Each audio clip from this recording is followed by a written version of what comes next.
이 앞주에는 이 본문 말씀을 가지고 본질을 붙잡는 교회라는 제목의 말씀으로 말씀을 증거했습니다.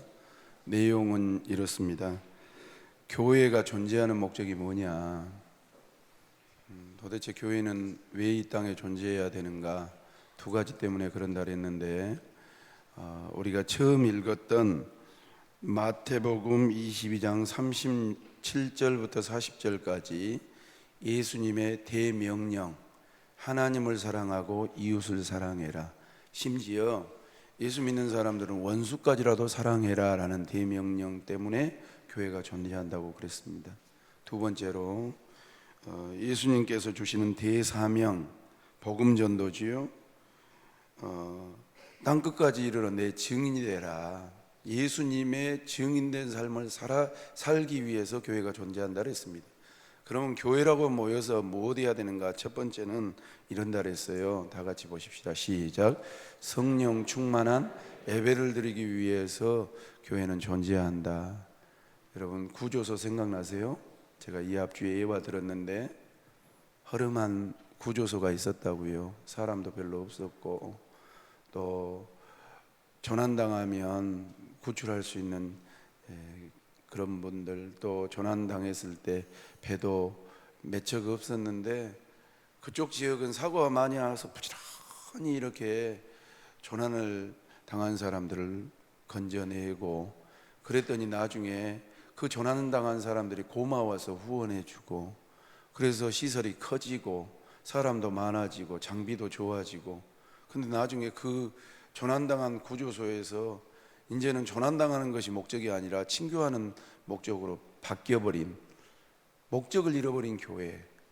처음에는 영혼 구원하고 한 영혼이라도 귀히 여겨서 정말 그 영혼을 위해서 죽을 힘을 다 썼는데, 어디 교회 포가 그런다잖아요. 따라합시다. 한 영혼을, 크게 합시다. 한 영혼을 구원하기 위해서는 무슨 일이든지 하자. 우리 주일학교에서 답사 갔다 온 동일교회, 그냥 집에서 놀지 말고 나는 뭐네 그러지 말고 찾은 애기들 데려다가 공부도 시키고 또 불황자들도 복음을 증거하고 시키고 먹이고, 그래서 예수 믿게 하기 위해서 교회가 존재하는데, 이제는 친교하고 또 이제는 뭐 기득권 잡고 이제는 내가 뭐네 하면서 그런 교회로 전락해 버릴 수 있는 가능성이 높다.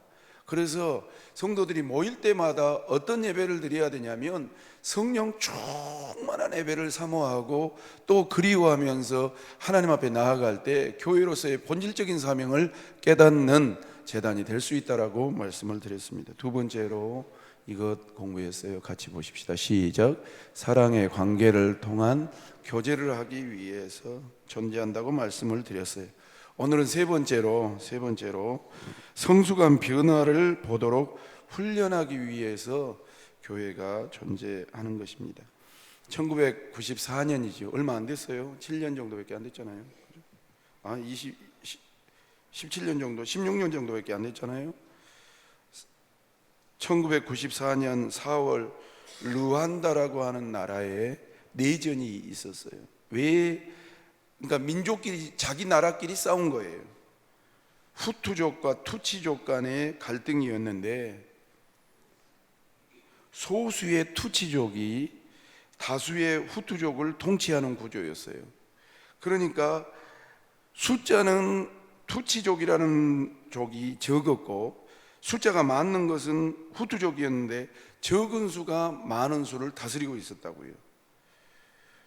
그런데 내전이 왜 일어났냐면 1962년에 벨기에에서부터 독립한 나라가 루안다래요.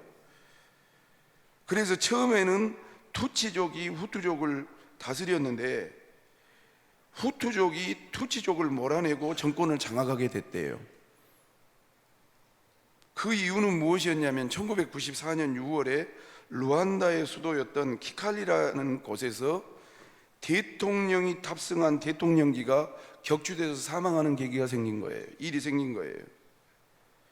그런데 그 대통령을 죽인 이유가 이 투치족이 죽였다는 그런 오해로 말미암아, 어인지 사실인지는 몰라도 그 계기를 통해서 다수였던 후투족이 통치하고 있는 투치족을 몇 명을 죽여버렸냐고 50만에서 100만 명을 6개월 만에 죽여본 거예요. 뭐 다른 나라의 내전이라고요? 그런데 미안한 말이지만 그 루안다는요 80%가 기독교인이었어요. 크게 보면 루안다라고 하는 이 벨기에에서 독립한 조그만 나라지만, 그래서 구조로 말하면 투치족이 이 후투족을 지배하고 있는 나라였지만 그들은 다 교회를 다니고 예수 믿는 사람들이 거의 대부분이었어요.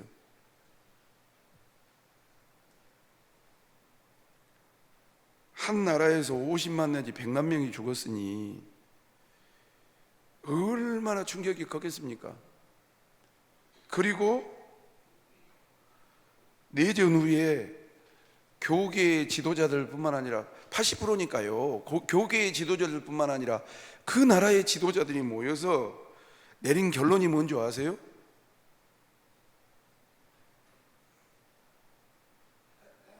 자기들은 사람들을 교회로 오라고만 했지 하나님 나라 사람을 만들지 못했음을 회개한다라는 성명서를 발표했어요. 교회는 어떤 곳이냐면 열심히 전도해서 사람을 긁어 모아야 될 필요가 있어요. 그것을 양적 성장이라고 그래요. 그러나 교회라는 곳은 숫자만 긁어 모아놓은 곳이 교회가 아니에요.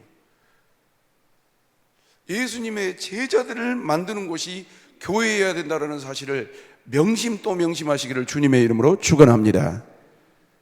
자녀들이 주일날이 되면 예배당에 안 오려고 해요. 그래서 믿음 있는 부모님들이 또 할머니 할아버지들이 공을 들이고 별수단 방법을 동원해서 와요. 1차적으로 오는 것이 목적이지만 그 온 것으로 만족하시면 큰일 나요. 방금 말씀드렸던 루안다처럼 같은 교회를 다니고 같은 나라 민족 예수를 믿어도 오해 때문에, 권력 구조 때문에, 힘의 파워 때문에 죽이고 죽이는 일을 서슴없이 할 수 있는 그런 요소들이 교회 안에 있다는 거지요. 예수님께서 제자들을 부르신 목적이 무엇이었습니까? 마가복음 3장 14절 말씀을 보니까 복음 초창기에 전할 때 이렇게 말씀하셨어요. 다 같이 봐요. 시작.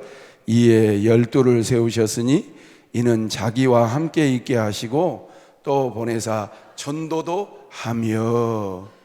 제자들을 12명을 선택하셔서 두 가지 일을 하셨는데 첫 번째는 뭐였냐면, 읽어보십시다. 시작. 함께 있게 하시려고.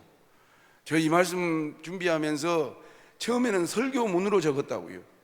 그런데 말씀을 또 읽고 원고를 다듬고 또 준비하고 또 하는데, 이에 12를 세우셨으니 이는 자기와 함께 있게 하시고, 또 두 번째로는 뭐였냐면, 다음 보실래요? 시작. 보내시려고.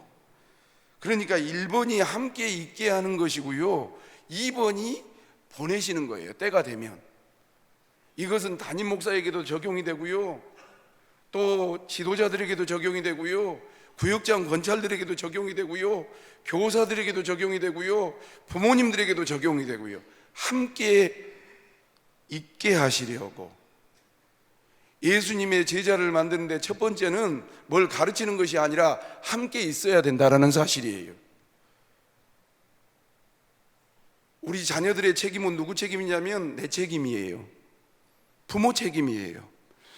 자녀들이 예수를 잘 믿고 심성이 좋은 상태로 자라는 것도 부모 책임이고, 많은 면에서요, 자녀들이 삐딱하게 가고 이게 교회라든지 하나님이라든지 사랑관계에 대한 영향력을 주는 것도 부모님 책임일 가능성이 높아요.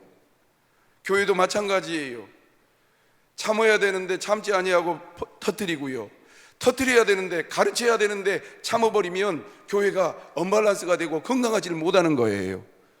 구역장님이 품고 기도해야 되는데 기도 안 한다든지, 말씀으로 가르쳐야 되는데 혹시라도 상처도 알고 잘못 판단해서 삼켜버리면, 삼키고 말 안 해버리면 그런 문제에 구역이라든지 영혼들이 다칠 수가 있단 말이지요. 예수님과 함께 있음으로 주님과의 인격적인 교제를 갖게 되는 것입니다. 사랑하는 성도 여러분, 저도 10년 넘어가는데 가장 애로가 무엇이냐면 제 인격이에요. 제 신앙이에요. 그것 때문에 송구하고, 그것 때문에 죄송하고, 그것 때문에 어떨 때는 자괴감이 들고, 그분의 삶을 배우고 그분의 사역을 배우게 됩니다. 배움받은 제자들이 때가 되면 주님의 뜻을 이루기 위해서 보냄을 받는 것입니다. 그래서 예수님이 승천하시기 전에 제자들에게 사명을 주셨어요. 3년 동안 동고동락하시다가 승천하시기 직전에 예수님이 뭐라고 하셨냐면, 마태복음 28장 19절로 20절 우리가 읽은 말씀입니다. 다 같이요, 시작. 그러므로 너희는 가서 모든 민족을 제자로 삼아 아버지와 아들과 성령의 이름으로 세례를 베풀고 내가 너희에게 볼지어다 내가 세상 끝날까지 너희와 항상 함께 있으리라 하시니라. 19절 말씀에도 나오고 20절 말씀에도 나오고, 예수 너무 오래 믿다 보면요, 교회 너무 오래 다니다 보면요, 설교 너무 오래 듣다 보면요, 성경을 너무 오래 공부하다 보면요, 우리가 또 목회자들이 액센트를 주는 것만 그쪽에 시선을 뺏길 가능성이 높아요. 나는 준비할 때는 잘 몰랐어요. 19절 말씀을 다시 보시면, 띄어나 보실래요? 그러므로 너희는 가서 모든 민족을 뭐 삼아서? 제자 삼아서. 제자를 삼는데 어떻게 삼냐면 아버지와 아들과 성령의 이름으로 세례를 또 베푸는데, 20절 말씀을 보실래요? 내가, 주님께서 누구에게?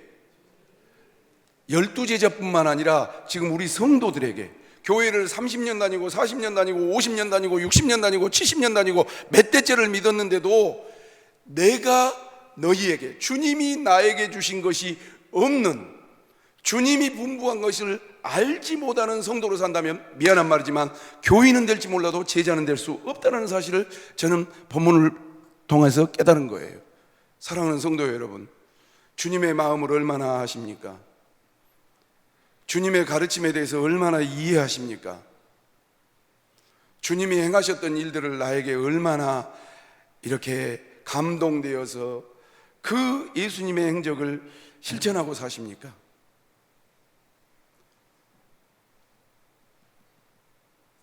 내가 너희에게 명령한 모든 것을 그들에게 가르쳐 지키게 하라고. 따라합시다. 그들에게 가르쳐 지키게 하라. 네 성경 상식이나 어떤 네 개파간 인격이나 네 뭐 직분이나 너희 가정 말고 내가 너희에게 분부한 모든 것을 가르쳐 지키게 하라라고 주님은 말씀하셨습니다. 참 어려운 말씀입니다. 이 말씀 우리 모두가 선교사가 되어서 나가라는 말이 아닙니다. 그런 사명받은 사람은 나가서 전도해야 하지만, 또 많은 성도들이 기도와 말씀 가운데 주님의 그 성품과 그분의 인격을 잘 양육받고, 또 교회 안에서 또한 각자의 삶의 현장 가운데서 변화된 모습을 보여주면서 예수님을 드러내고 증거하라는 뜻입니다. 이 사명을 잘 감당하도록 세상 끝날까지 우리와 항상 함께 해주시겠다고 약속하신 것입니다. 에베소서 4장 11절로 13절 말씀에도 뭐라고 기록하고 있는 줄 아십니까? 다 같이 보시죠. 시작. 그가 어떤 사람은 사도로, 어떤 사람은 선지자로, 어떤 사람은 복음 전하는 자로, 어떤 사람은 목사와 교사로 삼으셨으니 이는 성도를 온전하게 하여 봉사의 일을 하게 하며 그리스도의 몸을 세우려 하심이라. 우리가 다 하나님의 아들을 믿는 것과 아는 일에 하나가 되어 온전한 사람을 이루어 그리스도의 장성한 분량이 충만한 데까지 이르라고 우리에게 일러주시고 계십니다. 목사의 역할은 성도들이 주님의 제자로 잘 훈련되도록 모범을 보이고, 또한 말씀을 전달하고, 또한 그 말씀이 이루어지도록 섬기는 것입니다.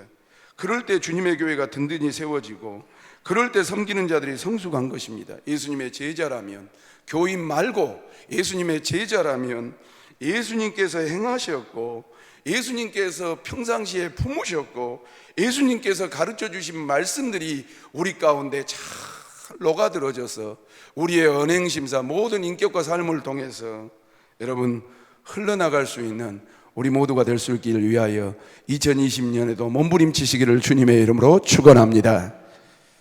우리의 관심이 주님이 주시는 사명에 있지 않고 우리의 존재 이유를 살펴보지 않고 장차 주님 앞에 선다는 생각이 없다면 그저 관심이 자기에게만 향하여서 누가 나를 어떻게 생각하나, 봐보세요. 목사님이 나를 어떻게 생각하나, 우리 구역 식구들이 나를 어떻게 생각하나, 제 양반은 어떻게 생각하나, 인본주의적으로 갈 수밖에 없습니다. 누구 때문에 문제라고 섭섭해하고요, 귀한 시간을 보낼 수가 밖에 없어요. 제가 최근에 들은 이야기예요. 나는 안 해도 타인이 한다고 생각하시는 분들이 계시다는 거예요. 나는 당연히 안 할 사람이라는 거예요. 저녁 예배 나는 몰라, 낮 예배 와주면 되는 것이지, 그게 하나님 중심적인 삶이냐 이 말입니다. 우리가 결정했으니까 너희들은 그냥 따르란 식이라는 거예요. 우리 사람들의 공익만을 위해서 이 앞주에도 설교했던 것처럼 처음에는 보잘것없는 허름한 구조소였는데 배도 없었고 인력도 없었고 그리고 장비도 미흡했지만 배가 침몰되고 난파선이 생기면 누구 말할 것 없이 장비가 좋지 아니하고 사람이 많지 아니하고 시설이 안 좋으니까 그 사람 살리려고 달려갔는데 이제는 시설도 좋고 사람도 좋고 장비도 좋으니까 서로 그것은 사람 써서 하는 것이고 우리는 교제하는 일에 정신을 판다면, 사랑하는 성도 여러분, 그러려면 어떻게 해야 될 것인가? 참 저도 치열하게 숙제를 가지고 사는 사람입니다만 따라합시다. 예수님이라면 어떻게 할까? 예수님께서 우리를 부르셨고 제사 삼으셨으니, 박기라는 교회를 세우셨으니 나는 어떻게 해야 되는가를 잘 생각하면서 방금 주제로 드렸던 것처럼 성숙한 변화를 보도록 훈련하기 위해서 교회를 세우신 것을 기억하고, 목사가 하라면 하고 물론 가르쳐야 될 책임이 있습니다. 하라면 하고 하지 말라면 안 하는 그런 교회가 아니라, 내가 잘할 수 있는 것은 잘하지만 못하는 것은 나는 아예 못하는 사람이 아니라 내가 못하는 부분에 대해서도 하나님 앞에 내어놓고 진지하게 고민하고 말씀 앞에 부딪혀서 나를 훈련하고, 그리 아니하신다 할지라도 뛰어들어서 정말 성숙한 변화를 갖는 우리 중앙장로교회 성도들이 될 수 있기를 주님의 이름으로 축원합니다. 네 번째로 교회는 왜 세워졌는가? 다 같이 한번 읽겠습니다. 시작. 하나님께서 은사들로 서로 섬기는 사역을 하기 위해서 교회를 세우신 겁니다. 교인들이 예배에는 거의 다 참석하려고 해요. 뭐 여러 가지 이유가 있겠죠. 주님을 너무 사랑해서 예배 나오기도 하고, 또 요한복음 4장 말씀처럼 예배하는 자를 찾으신다라니까 나오기도 하고, 또 믿음이 좀 덜하신 분들은 부모님이 안 가면 난리치니까 마지못해서 오기도 하고, 또 내가 맡은 직분이 뭐뭐이기 때문에 책임감 때문에 오기도 하고, 그럴 수 있지 않겠습니까? 그래서 예배는 거의 다 참석을 하거든요. 물론 못 참석하신 분들도 계십니다. 그러나 교회의 사역이나 소그룹 공동체에 참여하는 숫자가 좀 시대가 갈수록 적어지는 것 아니겠습니까? 왜 그럴까요? 제가 생각한 바를 이야기하기보다는 제가 읽은 책에서 느낀 바를 제가 메모했습니다. 익스체인지라고 하는 기독교 잡지가 있습니다. 교인들이 교회 일에 관여하지 않는 세 가지 원인을 제시했는데 이런 것들 때문이랍니다. 공감이 많이 가요. 첫 번째 같이 보십시다. 시작. 자기는 아무런 은사나 재능이 없다고 여겨지기 때문에 그렇습니다. 무슨 말이냐면, 그런 부류의 분들은요, 주의 일은 특별히 소명받은 받은 사람들만 하는 것이라고 생각한다는 거예요. 그러나 모든 주의 일에는 모든 성도들이 다 부름을 받았고 은사를 받았다는 사실을 방심하셔야 돼요. 따라합시다. 주께서, 크게 해요. 주께서 주의 일을 위해 나를 부르셨다. 동의하시면 아멘 하십시다. 제가 언제부턴가 우리 교회에 와서 최근 들어서 보세요. 목사는 하나님이 콜링해서 소명입니다.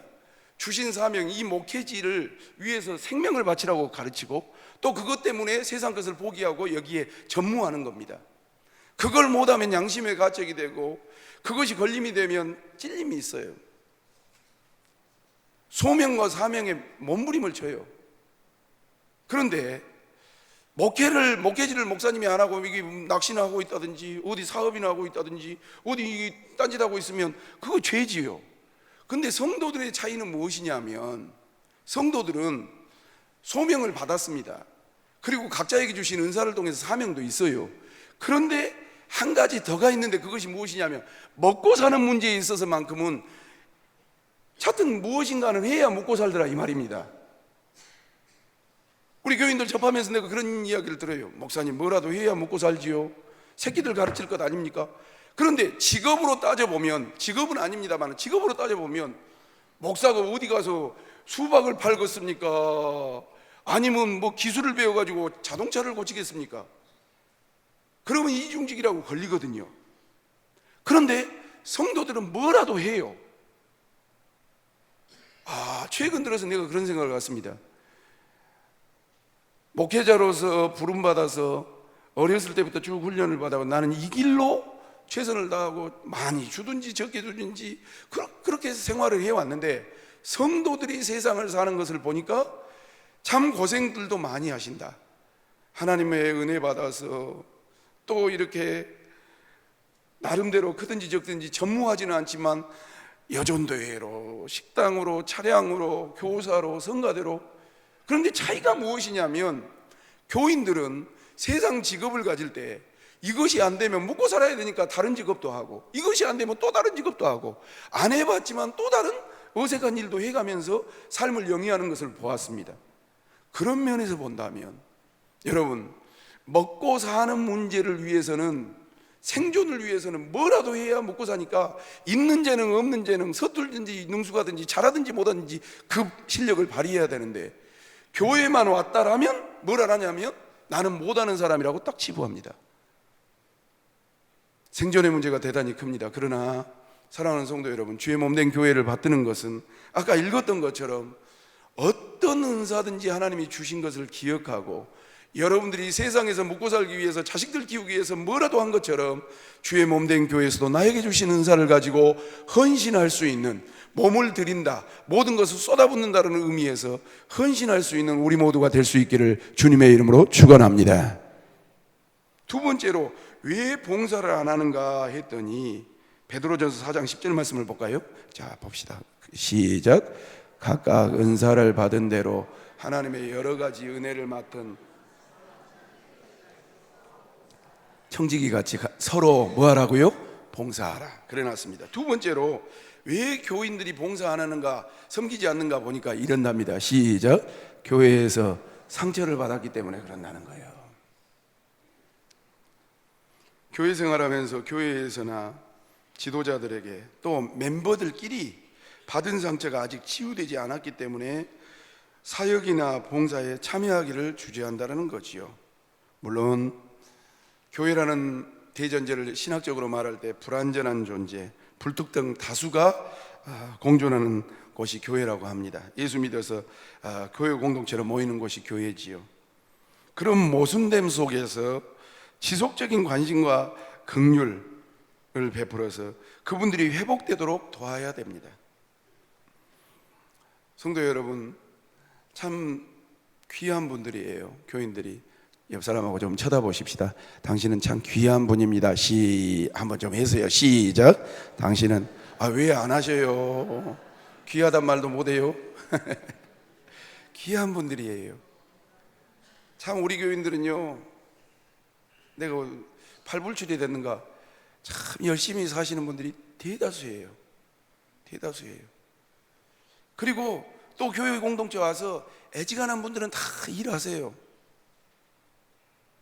안 하실 만한 분들도 또 시간이 되면 결단하고 또 일하시고 그러더라고요. 그런데 하나님은 이 불완전하고 불특정 다수, 잘 배운 사람, 못 배운 사람, 있는 사람, 없는 사람, 잘난 사람, 못난 사람을 이런 모순 속에 공동체를 이루시고요, 그 모순됨 속에서 하나님이 역사하신다는 것을 우리는 전제하셔야 됩니다. 그런데 일하다 보니까 이게 상처도 주고 또 스타일도 다르고 아픔도 있고 그러잖아요. 그런데 그런다고 포기해버릴까? 그래서는 안 됩니다. 왜 기도해야 됩니까? 기도할 때 성령님이 우리의 마음을 만져주시기 때문에 기도해야 될 줄로 믿습니다. 아세요? 왜 하나님의 말씀으로 이게 성경이다 그렇게 한 게 아니라 내가 살아보니까 나도 이만이만 했었는데 주의 말씀을 통해서 이렇게 회복이 됐대. 그리고 말씀을 나누어 줘야 되냐면 아직 내가 뛰어넘지 못한 부분을 그 형제가 그 자매가 못 뛰어넘는 부분이 있기 때문에 나누어 줘야 됩니다. 이해시켜 줘야 돼요. 설명해 줘야 돼요. 여러분, 그래서 참여토록 하는 그러한 성도들이 많아질 때 그 교회는 능력 있고 생명력 있는 교회로 승리하게 될 줄로 믿습니다. 승리하게 된다라고 내가 표현하는 겁니다. 어떤 분들, 이런 분들 계시잖아요. 어렸을 때 불에 뒤어가지고 화상이 있어요. 근데 그분은 트라우마가 있는 거예요. 불 옆에를 못 가는 거예요. 근데 미안한 말이지만 여러분 평생 살면서 불을 안 쓰고 살 수가 있습니까? 어떤 분들은 운전에 사고가 나가지고 그렇게 운전을 여유 있게 잘했는데 이 운전대만 사고 난 다음부터는 불안한 거예요. 여러분, 그러나 근다고 평생도록 운전하라고 사실 분도 있지만 요즘은 그런 시대가 아닙니다. 뛰어넘어야 되죠. 사람의 문제가 됐든지 마귀의 문제가 됐든지 그것이 돈의 문제가 됐든지 이성의 문제가 됐든지 노름의 문제가 됐든지 내 개인의 심령의 문제가 됐든지 거리의 문제가 됐든지 뭐가 됐든지 간에 뛰어넘어서 승리하는 교회로 우리가 날마다 매진할 수 있는 우리 모두가 되시기를 주님의 이름으로 축원합니다. 사람 무서워서 봉사 못해요. 그런 목사는 죽었겠습니다. 그렇게 가면 안 돼요. 그것을 하나님 앞에 놓고 기도하고 나의 단점도 인정하고 왜 안 맞는가 분석도 하고, 그리고 정말 내 형편이나 내 기질로는 안 맞지만 정말 고개도 숙일 줄 알고 손도 내밀 줄 알고, 그건 위선이 아닙니다. 주님의 사람으로 하나님의 교회의 일꾼으로 세워져 가는 과정인지 위선이 아닙니다. 그래서 교인들이 봉사를 못한다라는 잡지를 보았습니다. 세 번째, 다 같이 볼까요? 시작. 게을러서 정말 섬기는 것을 원하지 않기 때문입니다. 교인의 의무보다는 권리만 누리는 사람이죠. 또 어떤 경우에는 의무도 싫고 권리도 싫다고 하시는 분들이 계시죠. 자신은 사역의 대상이지 주체라고 여기지 않습니다. 내가 예배 드려주면 되는 것이지, 내가 이 정도 해주면 되는 것이지, 그런 것들은 회장이나 하는 것이고 오래 다닌 사람이나 하는 것이고 헌금 많이 한 사람이나 하는 것이고 중직들이나 하는 것이지 뭐 나 같은 사람까지. 이런 사람들은 나중에 주님으로부터 책망받을 수밖에 없습니다. 우리가 이 땅 위에서 살기만 할 것 같으면, 저를 보십시오. 우리가 이 땅 위에서 살기만 할 것 같으면 왜 여러분 승리하라라고 노력하라라고 고개 숙이라라고 예를 쓰라라 하겠습니까? 분명히 예수 믿는 사람들은 마태복음 25장 말씀, 신부가 신랑을 맞이하는 것처럼 믿음 준비 잘했다가 주님 나팔 불고 재림하실 때 그 백보자 심판 아래 우리가 서서 어떻게 행했는가에 대해서 심판받을 때가 있기 때문에 내가 충분히 말할 수 있고 내가 충분히 안 할 수 있고 내가 충분히 내 의사 표시할 수 있지만 어떨 때는 참고, 할렐루야, 어떨 때는 정말 아무도 안 하는 곳에 손 담그고, 어떨 때는 십자가를 지고, 어떨 때는 죽음에까지 이르는 헌신을 하는 것 아니겠습니까? 교회가 그런 게으른 사람들만 많다면 오직 소수만이 계속 섬기다가 탈진되기가 쉽습니다. 그래서 고린도전서 12장 4절로 7절 말씀을 보니까 이랬습니다. 다 같이요. 시작. 은사는 여러 가지나 성령은 같고 직분은 여러 가지나 주는 같으며 또 사역은 여러 가지나 모든 것을 모든 사람 가운데 이루시는 하나님은 같으니 각 사람에게 성령을 나타내심은 유익하게 하려 하심이니라. 또 마찬가지입니다. 여러분 봉사하고 섬기고 희생하고 헌신할 때 누가 필요하냐면 하나님의 은혜가 필요한 줄로 믿습니다. 성령의 충만함이 필요합니다. 그래서 여러분들이 형편될 때 기도하셔야 됩니다. 기도하지 아니하고 사명 감당하면 시험 듭니다. 기도하지 아니하고 자기를 다루면 여러분 게으른 자기 천성으로 살다가 하나님 앞에 갔을 때 책망받습니다. 여러분 기도하지 아니하고 신앙생활을 하면 아까 말씀드렸던 것처럼 여러 가지 짐이 무거워서 탈진합니다. 그러므로 우리가 신앙생활을 하면서 각 사람에게 성령의 나타남을 주심을 유익하게 하려 함이라는 말씀을 기억하고 날마다 성령을 구하고 하나님 중심으로 말씀 중심으로 교회 중심으로 신앙생활 하셔서 승리할 수 있는 우리 중앙장로회 모든 성도들이 2020년 되시기를 주님의 이름으로 축원합니다. 고린도 교회를 조금 소개하겠습니다. 고린도 교회는 아시는 것처럼 은사를 하나님이 많이 쏟아부어 주셨습니다. 그런데 새벽에도 잠깐 언급했지만 무엇을 강조했냐면 방언이라는 은사를 강조했습니다. 우리 한국교회도 그 실수를 했습니다. 순복음 측에서 그랬지요. 방언을 못 받으면 구원을 못 받는다. 하나님이 주신 여러 다양한 은사들, 많은 은사 가운데 방언이라는 은사를 한 가지 가지고 한국 교회를 후려칠 때가 있었습니다. 그래서 장로교인들까지도 나는 한 번도 방언을 해본 적이 없는데 그러면 못 받은 거니까. 왜? 사람들이 많으니까, 교회가 막 수목교회가 부흥하니까. 이에 바울은 은사의 본질과 주신 목적을 설명하여서 은사에 대해서 그릇된 이해를 고쳐주고자 했습니다. 하나님께서 교회의 유익을 위해서 성령 안에서 성도들에게 다양한 은사와 직임을 주셔서 봉사하게 하셨다고 가르쳤습니다. 은사의 다양성과 성령의 다양한 활동을 인정하며 다른 사람이 가진 은사와 사역, 역사를 인식하고 인정해주고 시기하거나 우습게 여겨서는 안 된다는 사실입니다. 은사는 각 사람에 따라 다양하게 나타나지만 이 모든 것을 주관하신 분은 삼위일체 하나님인 줄로 믿습니다. 제발 부탁입니다. 다르다고 틀렸다고 말하지 마십시오. 그러나 다른 걸 가지고 묵혀두지는 마십시오. 묵혀두지 마십시오. 다른 사람이 나하고 다른 은사를 가지고 열심히 봉사하면 박수 쳐주십시오. 그러나 나에게 다른 은사를 주셨는데 네가 왜 터치하냐 가르치거나 나는 다른 은사가 있지만 이것을 묵혀두는 것은 죄라는 사실을 꼭 기억하고 하나님의 영광과 교회의 덕을 위해서 사용해줘야 된다는 사실을 명심하면서 그럴 때 그리스도 안에서 한 몸이 이루어짐을 명심하면서 우리 중앙장로교회 더 견고하게 세워져 갈 수 있는 축복의 재단이 될 수 있기를 주님의 이름으로 축원합니다.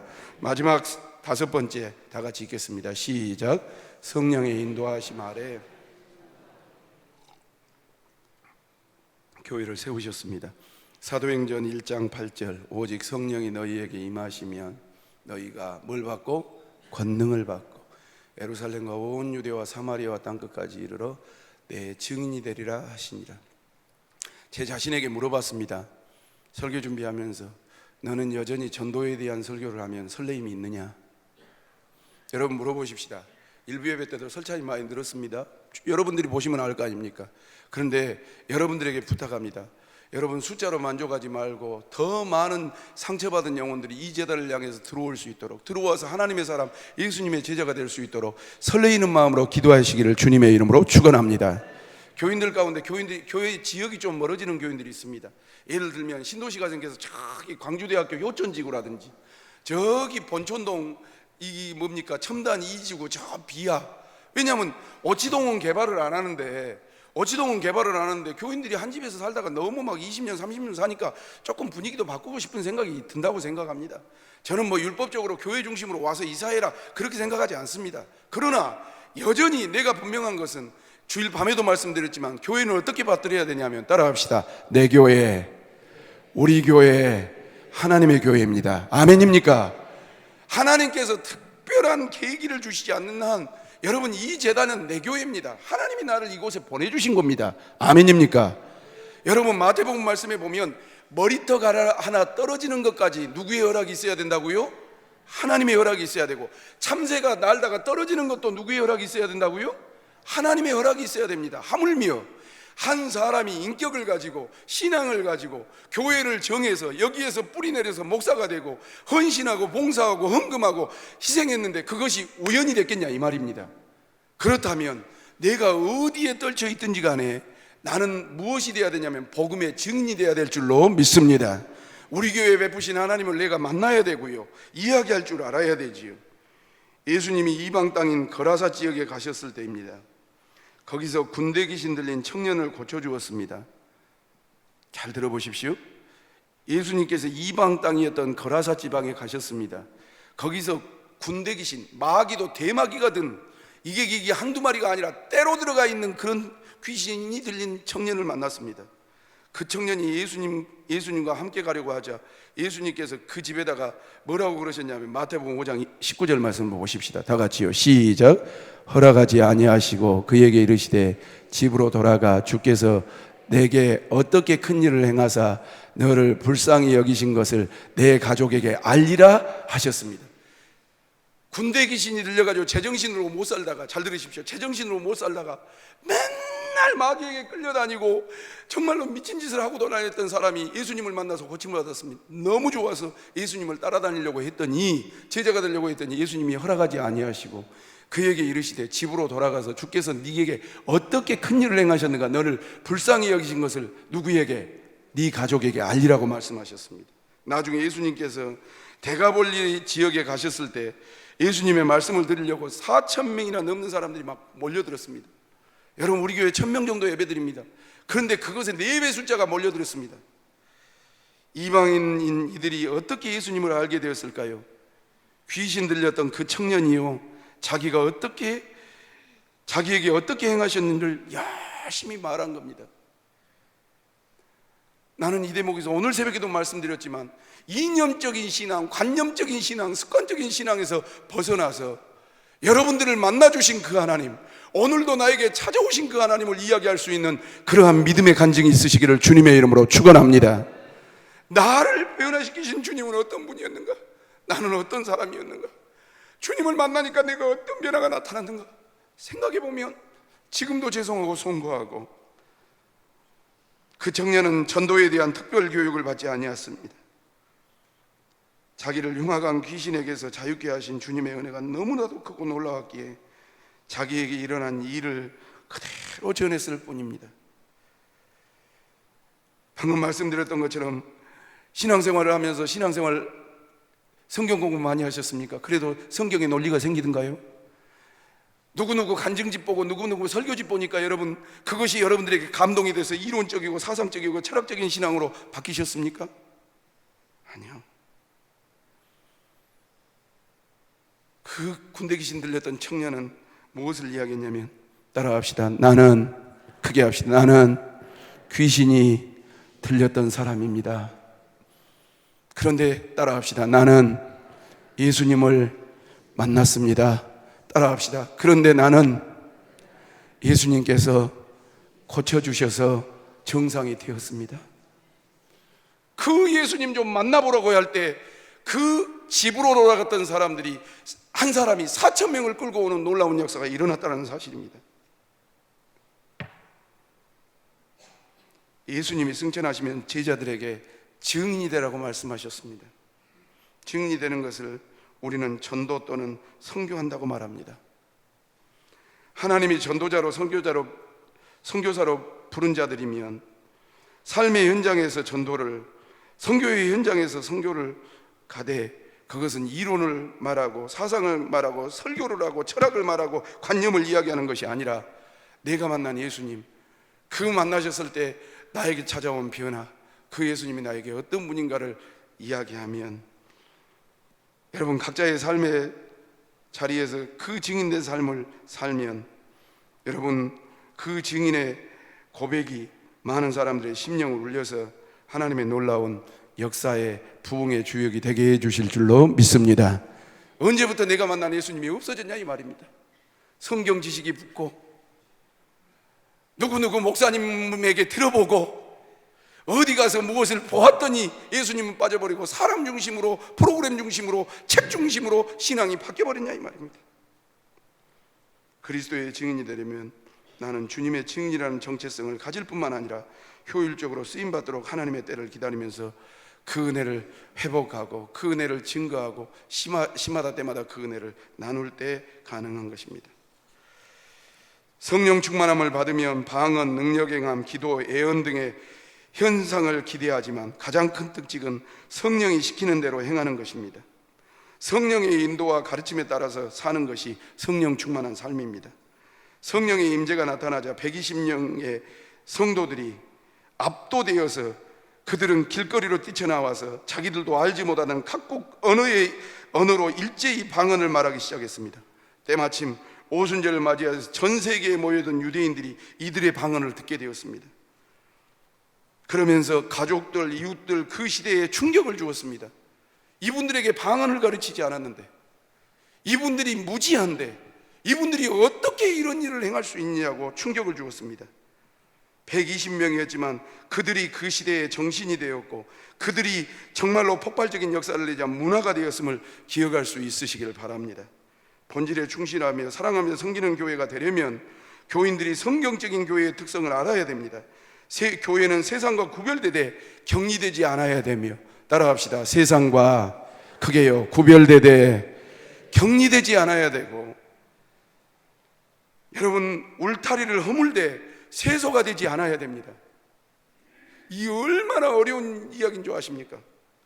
유연함과 단호함 사이에서 균형을 잃지 않아야 되고요, 교회는 건물이 아니고 교회는 하나님의 나라, 하나님의 시민, 하나님의 사랑하는 가족이고 하나님이 거하시는 성전임을 기억하면서, 사랑하는 성도 여러분, 모이면 예배드리고 기도하고 흩어지면 전도하고 예수님의 삶을 증거함으로 말미암아 우리가 가는 곳마다 하나님의 놀라운 통치를 보여줄 수 있는, 거라사 지역에 귀신 들렸던 그 사람과 같이 한 사람이었지만 수천 명을 움직일 수 있는, 수가성의 여인이 창녀였고 손가락질 받았던 사람이지만 그 여인 때문에 동네 사람들이 예수님께 집중할 수밖에 없었던 그러한 삶의 현장의 주인이 되시기를 주님의 이름으로 축원합니다.